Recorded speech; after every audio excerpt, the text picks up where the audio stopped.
Hey everyone, quick little announcement here from Fishing the DMV. Our club membership on Patreon is nearly full. There are only five membership spots still available. Once these spots are gone, they're gone. And I'll be closing down the club membership to new members until 2026. At that point, you can try to sign up, but it'll be at a higher rate. All Patreon members will receive 5% off their orders to Jake's Bait and Tackle, 10% off their orders to Tiger Crankbaits, 10% off their orders to Catoctin Creek Rods. You'll also gain access to our private Facebook group community. You'll also be allowed to enter our 5 club membership tournaments only with guarantee payouts, members only content, ad-free, commercial-free episodes of the podcast, Patreon supporter giveaways, and so much more. And you get all of this for $6 a month, which is less than a pack of Senkos or a jackhammer chatterbait. And since we're under our 10 membership spot, I'm going to do something else. I'm going to give everyone a 10% off their membership if they sign up for the year. So that brings it down to under $65 a year, locked in indefinitely as long as you want to be a member. Hurry up because there's only so many spots left before I shut down the club to any new members until 2026. You're listening to Fishing the DMV with your host, Thomas Ahrens. Fishing the DMV is brought to you by Jake's Bait and Tackle, located in Winchester, Virginia. If that doesn't get you jacked up, I don't know what will. Good morning, everybody. Welcome back to Fishing the DMV. I'm your host, Thomas Ahrens, and today I am joined by Justin Helflin, and we're going to be talking about a really cool portion of Virginia that doesn't get a lot of hype or notoriety. Justin, thank you so much for joining me today. I really appreciate it. Great. Thank you for having me on. So, yeah, what's your story? How did you go from maybe a boy with wonder and dreams to where you are now? So, starting out as a young child, I always knew I wanted to be in, the outdoors in something. So I'm more of a hunter than a fisherman, in all honesty. So I initially wanted to get out as in something to do with wildlife instead of fisheries. But in high school, I had a opportunity to do a mentorship where I mentored with then the Department of Game and Inland Fisheries, the same agency, and before the name change. And so I actually, one of the other guys you've had on, Jason Hallaker, I ended up having him as a mentor. I came into it in wildlife and he just kind of stole me away for fisheries and saw how cool fisheries was and how much in the field work that fisheries does. Not to say wildlife doesn't do in the field work, but they're not quite out as much as we are. And so fell in love with fisheries and all that. And I grew up fishing and hunting both, but so from there I ended up going to Western Maryland to Frostburg State University for my undergrad. And they have a dual major of wildlife and fish biology. So I was still able to ride the fence a little bit longer. So after I got out of there, got a job with the department as a seasonal, and from there spent about 4 years with the department. Needed full time just for life and everything. Started looking on the East Coast, and it's just a tough field to get it to break into, really. And why? So there's so few of us, really. I mean, in the state, in Virginia, we have, I don't know off the top of my head, but maybe 15 fisheries biologists in the whole state as far as state employees. And then most states are pretty close to that number. And so small knit group. And the good thing is once you're in, it's easier. You know a lot of the people around, but it's tough to crack that door. So we were looking East Coast, my wife and I, and weren't able to find anything on the East Coast. So we broadened our search to east of the Mississippi is what we were looking at. Took a couple of job interviews in Kentucky and ended up getting one of those as a fisheries biologist in Kentucky. So I spent 5 years in Kentucky, working on kind of the northeast side of the state. And then about 3 years ago, almost 4 now, took a job down here in Southwest Virginia. For the people at home, what would you consider your area if you were trying to tell somebody for the first time the area that you're trying to manage? So I manage everything west of 81 in the southwest side of Virginia. So my edges, the far west edge is Kentucky. My south edge is Tennessee. And then 81 kind of runs the line up to about where 77 cuts across. So Tazewell area, Wytheville area. So everything on the west side of 81 as you're coming down, leaving the state. And then guys, just because I like to, for all of my listeners that like to watch on YouTube, since every smart TV has YouTube now, I'm just going to quickly share a map just so you get a visual of this right here. So if you look at 81 here, Blacksburg all the way down.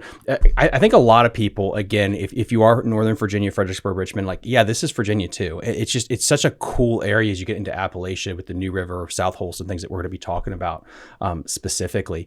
So, I mean, that really kind of gets into, I guess, the report of the South Holston. I don't think people probably know about the reservoir, but there's also a river portion too, which is absolutely fascinating to me to get into. So when you're doing this data survey and this collection, when does it generally begin? If this is a 2024 report? So the South Holston actually goes, South Holston Reservoir goes with another of the biologists. I have the far side. So South Holston, South Fork Holston flowing into the South Holston there is, largely cold water. So it's all trout itself. And then North Fork Holston, which is one I manage, is just across on 81. And it actually flows down the west side of 81 as well. But ends up dumping into Tennessee instead of the South Fork Holston Lake. Yes. Yeah. Yeah. So there's three major rivers that kind of go down the west side there. There's the Powell, which is right on the Kentucky border. And as you step back is the Clinch River. All of these are smallmouth, walleye, fisheries. And then North Fork Holston is the next one over, closest to 81 as you're heading west. That's really cool. I did not know. There's so many little creeks and rivers down there. It's fascinating. So how big is, off the top of your head, doesn't have to be perfect, the length that you're dealing with for the South Holston, just for people at home? So it's North Fork Holston, sorry. North Holston, sorry. Yes, You had a dyslexic moment. Yep. No, you're good. Yeah, so North Fork is about 100 miles. It starts up in the south west corner of Bland County up towards like Tazewell area, and then flows down and exits the state, and Weber City exits into Tennessee down there. And now, are you doing the whole stretch, or is there more of like a smaller area that you're sampling from? So we sample just the area that you can get we have a jet boat. So that area that we can get a jet boat on is basically where it leaves into Tennessee around Weber City, and then up to Saltville, which is about 80 miles of it. So we have 6 or 7 sample locations, kind of evenly displaced across those 80 miles. And then we base our data and everything off of reoccurring on those same sites every year as much as possible. What is the river like? Is it, I'm trying to think of a good comparison. Shenandoah River would be the South Fork, North Fork of that. Is it look a little bit like that when it comes to width wise? Is it a little bit wider? Or like, could you paint a picture for people? Yes. Yeah. So it's closer to one of the forks of the Shenandoah River. Probably closer to the South Fork in size. For the most part, it's, riffle pool. But most of the pools are smaller than what you would see on the main stem of the Shenandoah River. It's boatable with a jet boat, for pool area, riffle areas. But once you get above Saltville, then we're not able to put a boat on it, or you can put a boat, but it's just going to be, you're fine to that one pool. You're not able to pass through riffles to go to the next pool. So there's some the one thing with it is that it's not a ton of public access. So Saltville, we have 2 department boat ramps, in Saltville, one above Saltville, one below. So it makes for a nice little float. And then we have some public access down closer to Weber City. And so a lot of this is untapped water by the general public. Because it's a little difficult, you have to go out and actually ask people for permission to go on it, to either put your boat in or take your boat out. But a lot of people kayak fish it. And if you can when you get access, people are pretty receptive in the area. It's Southern hospitality, but when you get access, then, you get to fish a lot of untapped waters. Doesn't see a lot of lures. So it can be really good because of that. Is there a website people could visit to just figure out different places they could launch from? So we do have access sites on our website, Department of Wildlife Resources website. And you can see the access for Saltville, both Saltville boat ramps and then the Weber City boat ramp. And then, like I said, a lot of those other spots just have to be asked. I know there's some private like kayak and canoe places that are starting to open up on it. And so I'm foreseeing more access. Now that's probably going to be pay access, not free access, but I foresee more access being able to get onto the river itself. Okay. And guys, as always, with the power of pre-recording, I'm going to put a link in the episode description to just all the little things you can click on it to find boat ramps, campsite, things like that. So you can go explore this area. No, I'm excited to get into the report. So I'm ready if you are. So yeah, absolutely. Let me share my screen here. All righty. And then we'll just go here slide by slide. So we kind of hit on this a little bit already. Again, guys, really cool. Did not know about this at all as a cool fishing destination that I'm gonna have to try out. So I guess we could skip this one and just go straight into the historical events. Yeah, so it's laced with tons of tragedies in its past.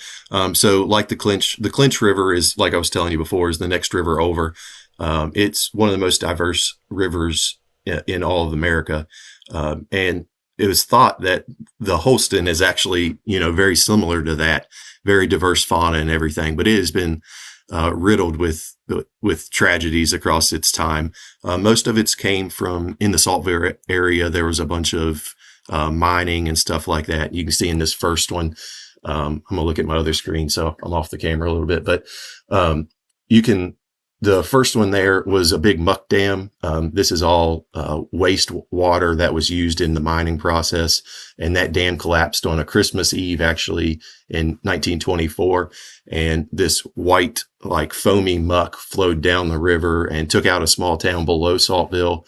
But anyway, the muck itself was said to like burn skin. And so because of that, we know massive amounts of, fish and mollusks and everything else in the river probably took it right on the chin. And then later in history, there was mercury ponds. There is actually part of the mining process as well.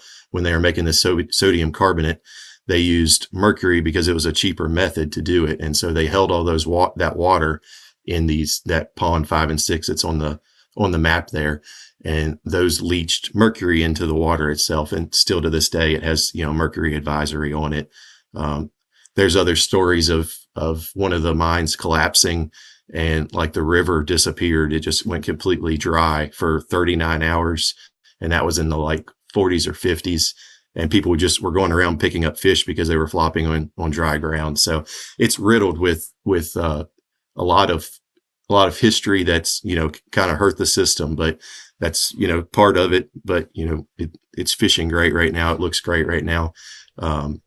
So it's definitely able to bounce back. And I've always taken it back when you look through the history books. We have come a long way when it comes to conservation. And again, it's not perfect, but I remember talking to a river keeper about the Delaware River, and they said it used to be the color of whatever they were painting the fire trucks upriver.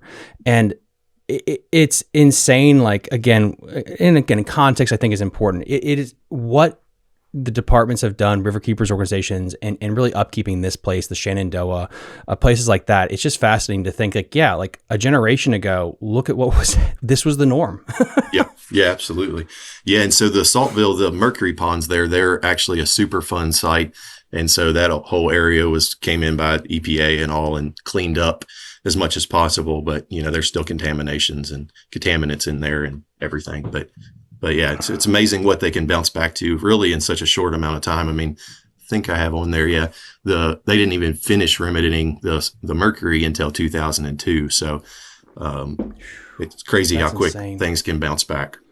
Yeah, no, it's the way nature can heal is insane. I mean, as people know, since I have a good portion of people in the Shenandoah Valley, the DuPont thing with the Shenandoah, and that's really bounced back, and people didn't think it was possible. That's awesome. That's really, really cool. I didn't know about that stuff at all. I can go to the next slide if you want. Here you go. Yeah, so I just had a quick slide on, so it has a do not eat advisory because of that mercury, and that's the 84 miles. So that's basically Saltville down to the Tennessee line. And I'm sure Tennessee probably has their own advisories on, or the advisories probably continue into Tennessee, but this is 84 miles that's in Virginia, has this do not eat advisory. But it is fishing great. The fish have bounced back. And I think honestly that do not eat advisory helps a little bit too, because people know about it. People know there's mercury in there. And so it's almost completely a catch and release fishery. So all we deal with is, natural mortality, like in the wild mortality, and not so much, fishing regulations. It's funny because I just finished watching a documentary about the wolves of Chernobyl and how from that ecological disaster, it's created a refuge in the middle of society because no one will go in there. And it's interesting that I think the same principles apply here. You have this disaster, so people stay away, and that's actually good for it because it leaves it alone so it can just do its own thing. That's interesting. Yeah, absolutely. Huh. Now you've talked about the New River a little bit too, but we're not going to top out at fish like the New River can. You can get into 23-inch fish there, but we do see regular fish regularly in 18, 19, 20. I saw the biggest smallmouth I've personally held on this river. It was 21 3/4, and that was 2023, so the year before last. Wow, that's so cool. All right, let's get the next slide here. So this is catch rates. This is all off 2024 data. So last spring, we go out and sample in the spring on this river just because of flows. Like I said, once it gets low, we can't get on it with a boat anyway. We could do maybe barge shocking. But so all of our data is in the spring. So I typically start on sampling the second or third week of April and go out for a week or two, depending on, how flows go and everything. I've got those three rivers, the Clinch, the Powell, and this North Fork Holston. So most of the second half of April is spent on one of these rivers. But so this is the 2024 catch rate data. I just work through it just a little bit, kind of as how I look at it anyway. So the good things that I see in it is good numbers of the fish, 5 to 8 inches. Although they're not great for catching, that means there's great year class coming up in the future. And so we're going to keep having good numbers of these larger fish. The other thing is as you go on up, 14, 15, 16, and 17-inch fish look great out there. A little bit down on 18 and 19-inch fish, and we didn't get into the 20s this year in 2024. One of the reasons I think that was in this data set is we had a little bit lower flows this year. So one of my major pools that I really like getting to wasn't able to get to in the jet boat, just too shallow of riffles to get up to some really good habitat. And that happened on two different sites that we do every year. And so when it comes to, I guess, variables like that, low flow, flood conditions, things that you can't control, when you create, when you get all your data at home and you start putting things together, do you put asterisks or comments of like, by the way, there was 3 inches of water this year or what have you? Yeah. So I put out these reports every year, and these go on our website. So you guys can get my actually fully written report. It has these graphs in it and then has, some of my explanations for, what I see. So if it's a really bad year, then I definitely put that in the report. So as far as like, low waters, we some of the numbers are reflected because we couldn't get to pools like that, like I just said. That'll definitely go in the report. And then I keep separate data for myself as far as like string gauges go. And then I keep like, at this flow, I'm not able to make it to a pool that's critical for this sample. And so in the future, I'll try and work around that if I can. So if we get a bump in rain and I know that I need a certain amount of flow to get to another pool, then I'll try and hit that site on, that when we have that bump of rain and leave it if we don't have the rain, to be able to get up there. Out of curiosity, what's a general flow that you would need to be able to effectively get your samples? Let me see. Can I pull it up real quick so I don't misspeak? Let's see.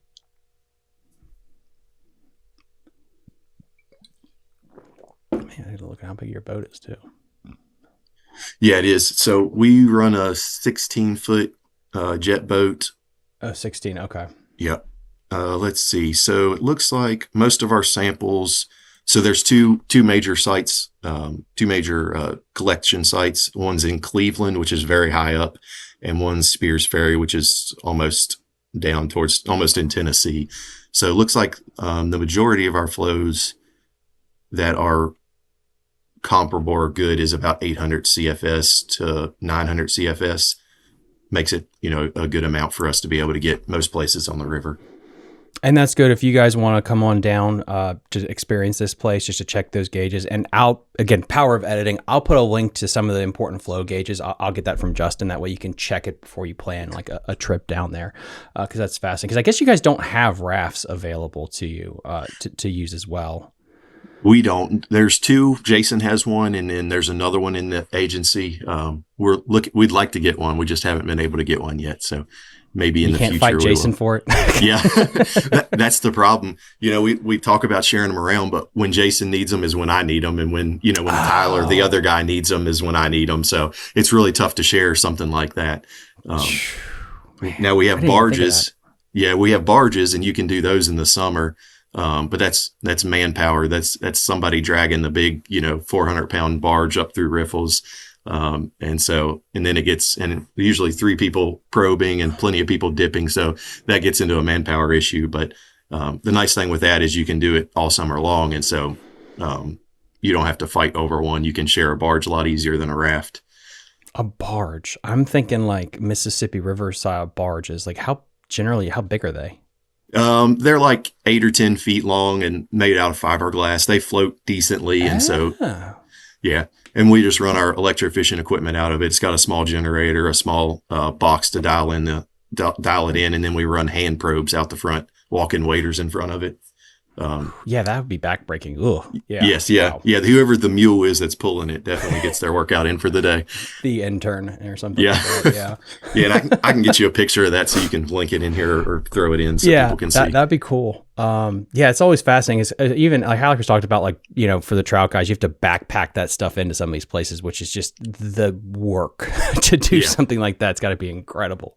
Yeah, absolutely. Oh, my goodness. It used to be a lot more work because batteries weighed, 30 pounds each. But now we're starting to switch to lithium batteries. And so they've shrunk down to, 15 to 20 pounds instead of, 30 or 40 pounds each. So it does help a little bit. But as technology improves, maybe we'll keep getting lighter, hopefully. Oh, yeah, dude, that's how it goes with technology, just, smaller and lighter. And then I was really impressed with these catch rates for this place. That's really fascinating to me. Yeah, absolutely. And so one thing to note on this, looking at this graph here, is it's not a continual from 2022 to 2024. So there were some years in there, especially like around the 16, we had a big gap from 16 to 24 or to 23. And so that was staffing issue, flow issues, just, down on people basically is really what that is. And so, 2026 or 2016 looks amazing. And then we have this big gap, and then 2023 hits, and it's back down to a little below average, I would say. And so our data, we get out there, like I said, I'm on this river for 1 week in the spring for a full sample. So the power of our data is doing it every year after year. And so we can watch trends and stuff like that. So this big gap here is a little puzzling, and I don't have any answers for it because we don't have any data in between there. So I don't know if 2016 was just an amazing outlier, even though, the years semi leading up to that looked pretty high. But 2023 is down a little bit, and 2024 is back up a little bit. So we're hoping I'm going to continue this trend, and that way hopefully we can get years consecutive and just see whether 2016 was a crazy outlier or that's really where we should be. What is the spawn class looking like here with this? I mean, when you look at these graphs, a lot of time there's that delayed effect of having a poor spawning class 1 year, and then that'll get reflected later on down the road. Yeah, absolutely. So that last graph we showed looks like we've got a good numbers of fish coming back on. So those 5-6 inch fish, that looks pretty strong in this year class. So hopefully that'll equate to larger fish as we go down the road. Those are all 1-year-old fish, that 5 and 6 class. Like the 3s and 4s, when they're that small going into the winter, they have a really hard time surviving. And so that's why those 3 and 4s are so low. But those 3, 4, 5, 6s, maybe into 7s, are probably all still that 1-year-old fish.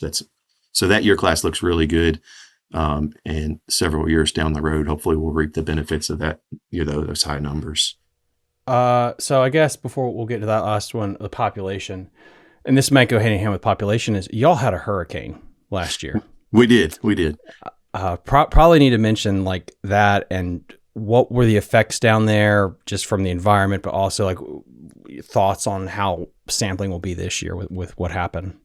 Yeah, absolutely. So the good thing is for at least this area where the hurricane came up through, most of our major damage stayed on the east side of 81. I'm not saying that people didn't get hit on the west side, but like our huge floods and everything, like Damascus area is east of 81. Mountain City and all those big city or those small towns in Tennessee that got slammed were all east of 81. And so we started to see there's a little bit of damage. There's damage, but not compared to Damascus as you move west. And so the North Fork is our closest river to 81. It didn't get crazy. It stayed pretty close to within its banks. Nothing that the stream should show any signs, in my opinion. Now I may go out there and it absolutely got nuked and I didn't know it, but I'm foreseeing that North Fork didn't get hit near like South Fork got hit a whole lot harder, and even like the New, because it's the east, the upper side of the New all comes from east of 81. So it may have got hit a lot worse, but I feel like we escaped this hurricane without a ton of damage in this waterway anyway. That's awesome. That's a prayer answered. Yes, and that kind of absolutely. segues into the smallmouth proportional stocking density, PSD. Yes. Yeah. So PSDs, I'm sure everybody that you've had on here's kind of run over them, but I'll just do a quick overview. So this is the amount of fish or the proportion of fish that is in each of those brackets. So 11-inch fish that of adult fish. So any fish over 8 inches, that's the proportion of them that are also 11 inches or greater. And so some key things you can see here. I'll just start at the left side of the graph and move my way up. So like 2002, you can see the interesting part about this is 2002, you see these huge bumps, over 70% of PSDs on the 11-inch fish. And then if you go down to the 14-inch fish, you see these big bumps. What I find interesting about that is when you move down to the 17-inch fish, and when we would expect that bump to come through, maybe in 2004, 2005, we don't see a big peak. So I'm not sure what happened here, how these big numbers of fish never made it into our 17 and greater inch category. The other thing, kind of picking out the high points, low points in this sample, the 2015 data, you see this big drop. I mean, really a big drop compared to anything else in here, but you see a big drop across everything. And if you look at the last graph, 2015, we had record catch rates, it was still very high in catch rates. So what I think happened here is probably we had just, maybe a ton of young fish to keep our catch rates high, but just didn't catch any of those big fish.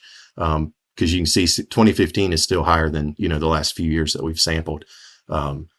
So my guess would be is that young of year looked really good that year, which brings up another question of, low here, why didn't we see a big bump in 11 and 12-inch fish in a couple of years? And some of that may be that we got that bump in that gap, in those gap years between 2016 and 23. We probably had a pretty good gap or a pretty good rise in all those because those young of year would have been coming through the system at that time. But overall, it looks really good to me. We still got great numbers of fish in all the way across all of the categories. And like I said before, we're not quite the New River, so we don't get a ton of fish in that 20 or greater category. But you can see we do get them occasionally.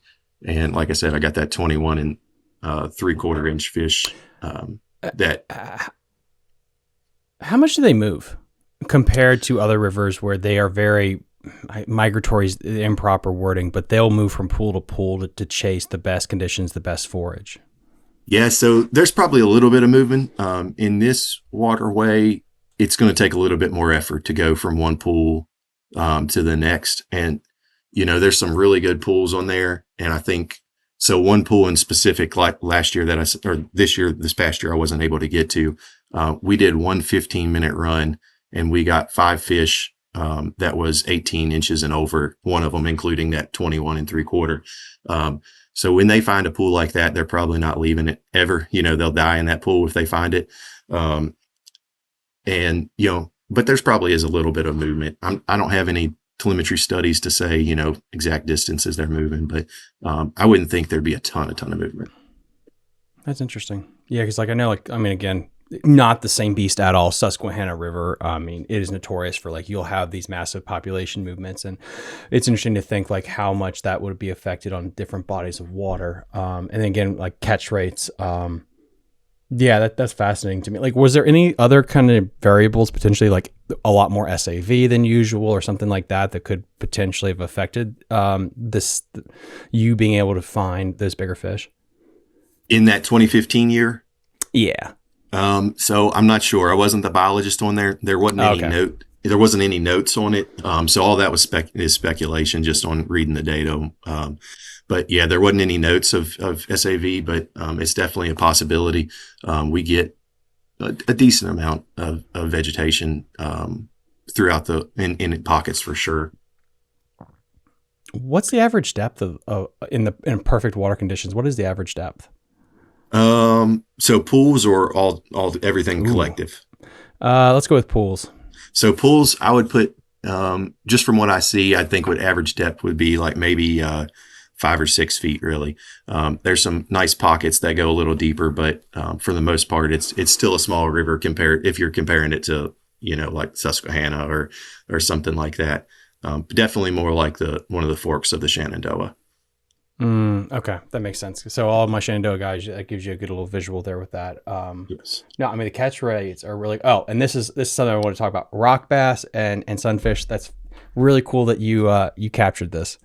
Yeah, absolutely. So these are one of the fish species we consider game fish in the waterway. So when we're going out, we collect these as well.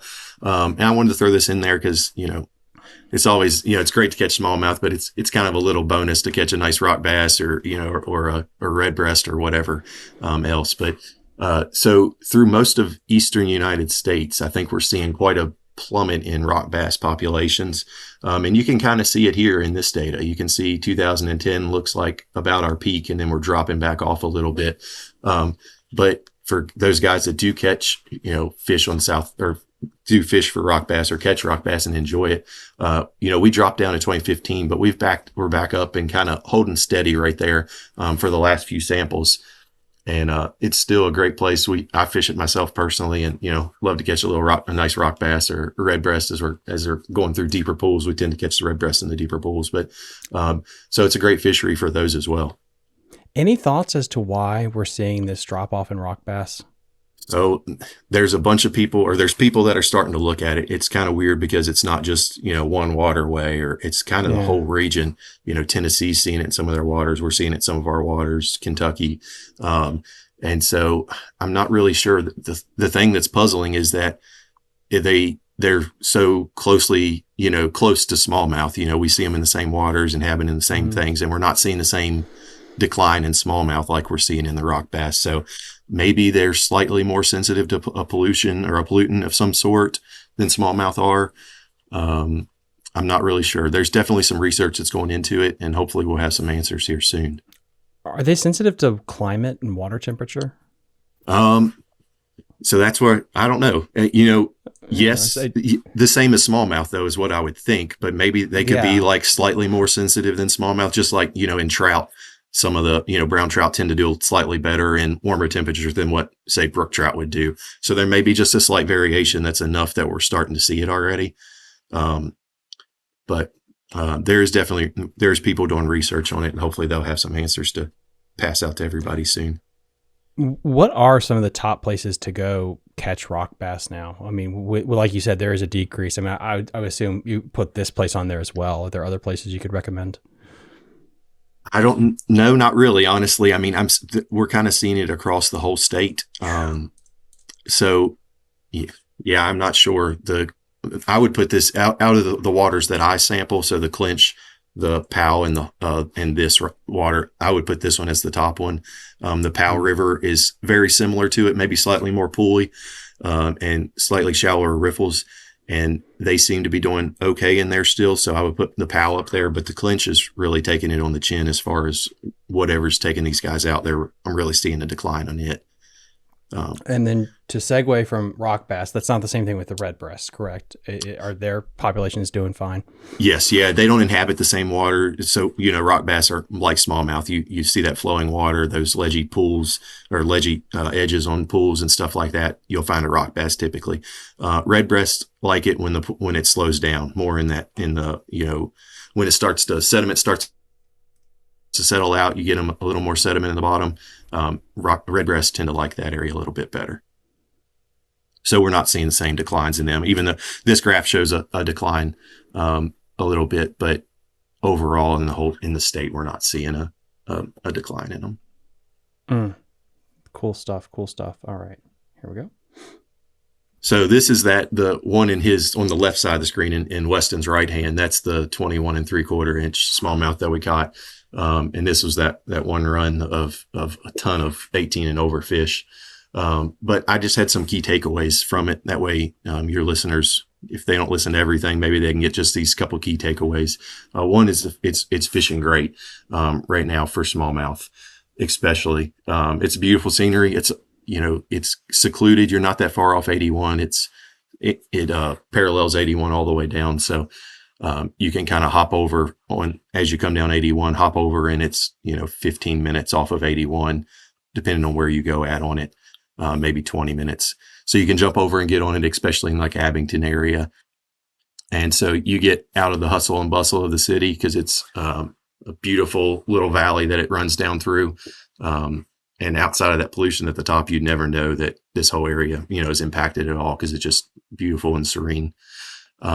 And then the other thing is it's largely private, like we spoke about before. So you said you're going to link a couple of those public access. That'd be great. But people are pretty receptive to, hey, I'm just down here to fish for a day or a weekend. Do you mind if I put into your place and take out somewhere else? Or you mind if I wade fish? There's tons of fords across it. And so there's a lot of good opportunities to wade fish. You can get in at a ford with permission, and then, wade fish up and down. So if you knock on doors, I've had good luck of getting permission to be able to go in the water in different areas. And then lastly, there is a consumption advisory. I know a lot of people don't target smallmouth to eat, but it's just always out there to, I just want everybody to understand that before it's over. Do you have an issue with like flathead or any invasives? No, we don't have flathead yet. We have really those three species that I said, the rock bass, the red breast, and the smallmouth. And then we have a gambit of, suckers and chub and shiners and darters, but that's really the main species in here. So, no flatheads yet. We're holding off. At least if there's in there, then they're not prevalent. So I guess they are native to the drainage, so that they could get in there, and there may be the occasional one in there, but we hardly ever see a flathead in Holston. Yeah, that's awesome. And so it's just the information about me. Like I said, I put these reports out every year, and you can go on our website on any of our water bodies. So if you find a nice small impoundment or whatever that you want to go to, we put out these reports, and I do them on all my waters. So you just go to the easiest way to do is to search in the search box up top, like Bark Camp Lake or Falls Mill Lake, and then it'll come down, and you can find reports and how to get there and what it's known for and all that. So it's a great way to connect to the waters anyway before you go fishing. Dude, that is some really, really cool stuff there. And then I guess we kind of touched on this a little bit, but we'll add to it that this is not just the only place that you survey, right? So you have a bunch of places that are under your jurisdiction. Yeah, absolutely. So I have one large reservoir, and that's Flanagan. It's pretty Flanagan Reservoir. It's close to the Kentucky line. It's got a great walleye fishery, and then hybrid striped bass are probably the two main species. It's got largemouth, smallmouth in it as well. But it's probably more known for its walleye and hybrids. And then I've got those three rivers, and then I've got a gambit of small impoundments, all of them west of 81 there. I think we talked about a little bit beforehand, but we've got some awesome pan fisheries down here. There's Keoki Lake, and it's kind of close to the Kentucky line, and it is a great pan fishery. It's got tons. Let's see, this is Flanagan. Yeah. Really interesting topography. Huh. It is, yeah. It's very very secluded and very wooded around it. So there's tons of woody debris in the lake and great fishing.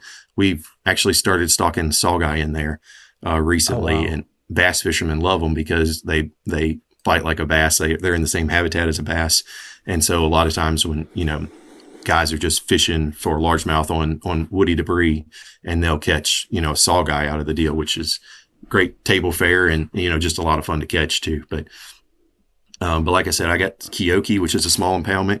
It has an awesome pan fishery of, if you're just going out, it's great for taking kids out with, or if you want to, again, table fare, it's got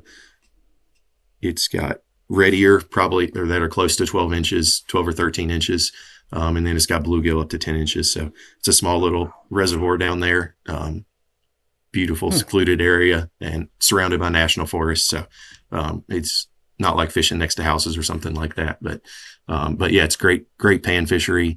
And then another awesome pan fishery we have is Falls Mill Lake, which is up towards Tazewell. It's the same way. It's got awesome red ear in it, awesome bluegill in it, and then the chance to catch. It's got yellow perch and some other fish that are all great table fare, a lot of fun to catch. What makes a good pan fishery? So in my opinion, a stunted bass population makes a great pan fishery. So they tend to go hand in hand. It's very difficult to have a trophy largemouth bass population in a small impoundment and a trophy bluegill population. That just doesn't happen. Outside of maybe supplemental feeding, you could probably get something that would resemble it. But when you get a stunted bass population, you get bass that stack up in that 10 to 12 inch range. They compete a lot, and the red ear and bluegill that make it through not getting eaten become very large because there's not a ton of them that make it through that gambit of all those largemouth bass mouths to feed. And so when you do, you get those 12 and 13 inch red ear, and you get 10 inch bluegill because they're not able to be eaten at that size, and they just keep growing until they either are caught and kept or age out of the system. That's interesting. Yeah, that's a big panfish to catch. That'd be a lot of fun on the right tackle. Huh. Yes, yeah, absolutely. If you're looking into pan fishing, I would put both of them, but especially Falls Mill against anything in the state. If people wanted to come down and check out some of these fisheries, what would you suggest? And we'll go with the north, since we were already talking about that. What is the best time of year to hit the North Fork to have a day? Yeah, so that's a great question and something I probably should have alluded to already. But so in the summer, it gets low and clear. And so it's very difficult. You'll see tons. I mean, if you just want to see fish, it's awesome, but because you see really nice fish. But really, there's guides that are starting to pop up on the south or on the North Fork. So you could always take a guide out if you're into that. But really in the spring months, in those higher flow conditions, maybe, but before we get low and clear, and you can watch the stream gauges and see, that kind of depends on the year, how we're going with rain. But once it gets low and clear, it gets real difficult. So spring fishing is really good on it. And you could even do winter fishing on it. If you like winter bass fishing, as long as we've got decent flows. That's a good. So what are your temperatures usually like roughly in the wintertime? You're a little bit further southwest than most. Yes, but we're higher elevation than most of the valley, so we get a little bit colder than you guys typically, than the valley does, than Shenandoah Valley does, than the Shenandoah River does. But it seems like temperatures have been so crazy here lately, anyway. But but we are higher. The North Fork's higher elevation than all those rivers up there, so we get just a little bit colder, typically. There you have it. I mean, Justin, thank you so much. We talked about so many topics. This was really, really cool. Again, didn't know much about this area. I mean, Flanagan's like 1,000+ acres. Didn't know there was that big of a reservoir in that area. So it's always fascinating. You learn different things, different little secrets about Virginia and all of its wonderful places to go fishing. Is there anything else that we need to touch on before we finish for today? I'm not sure, man. Just, if somebody's trying to plan a trip down here and they need some help I've got my contact information there on the end. They're more than welcome to call or email, and I can see what I can do to help them out. Perfect. And then as always, guys, I'm going to put a link in the episode description to places that you can stay in the area, boat ramps, so like boat ramps, just contact information. This is a really cool little place if you want to take a vacation and just to go catch some fish that really don't get the same pressure as other places in our area. So as always, guys, please like and subscribe to the channel, and I'll see you next time on Fishing the DMV. Bye. You're listening to Fishing the DMV with your host, Thomas Ahrens. Fishing the DMV is brought to you by Jake's Bait and Tackle, located in Winchester, Virginia. If that doesn't get you jacked up, I don't know what will.